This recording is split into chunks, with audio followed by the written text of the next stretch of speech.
At a House Oversight Committee hearing on Thursday, Representative Alexandria Ocasio-Cortez spoke about abortion.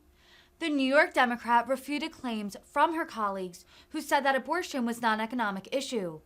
Ocasio-Cortez said, quote, "Forcing poor and working class people to give birth against their will is an economic issue." The New York Democrat spoke about medication that has been designated as abortion-inducing, that also has other medical uses. Ocasio-Cortez said that women are being forced to prove they aren't using these drugs for an abortion, which she called a, quote, "gross violation of privacy issues." The House hearing comes after the Supreme Court overturned Roe v. Wade in June, sending abortion back to the states. The gentlewoman from New York, Ms. Ocasio-Cortez, is now recognized. Thank you very much, Madam Chair. And I think briefly, I'd like to address some of the prior claims that, several prior immediate claims, one being that abortion is not an economic issue and that we should be focused on economic issues. And I also, I think it's important to state that that abortion is an economic issue. Forcing poor and working class people to give birth against their will, against their consent, against their ability to provide for themselves or a child is a profound economic issue, and it's certainly a way to keep a workforce basically conscripted to large-scale employers and to employers to work more against their will, to take second and third jobs against their desire and their own autonomy. And so the idea that that abortion and access to abortion is somehow not a profound and central economic and class issue and class struggle is certainly something that I think a person who's never had to contend with the ability to carry a child, it belies that perspective. And it's disappointing to see.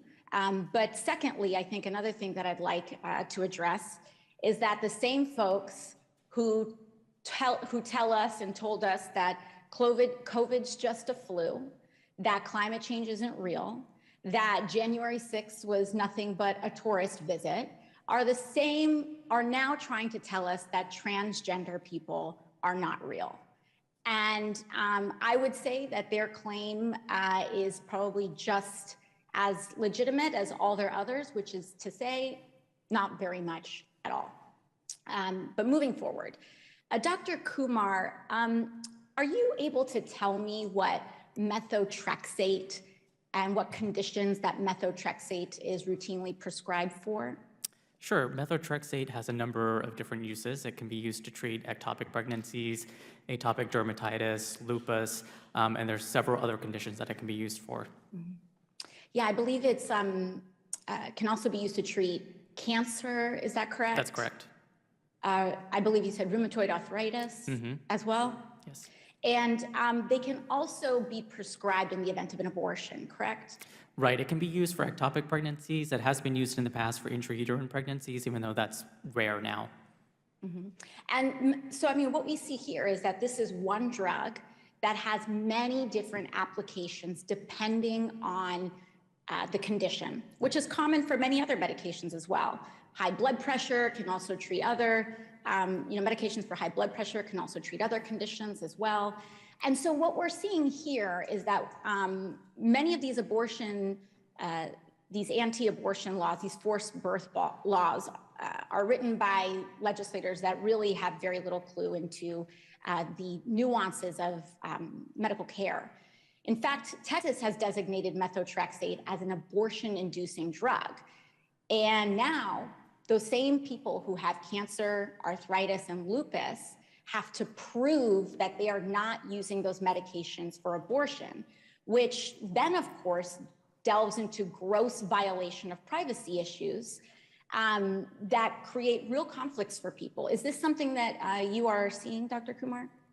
Yes, certainly. I've heard from people in Texas who have been using methotrexate for other medical conditions, and they're not able to access it at the pharmacy.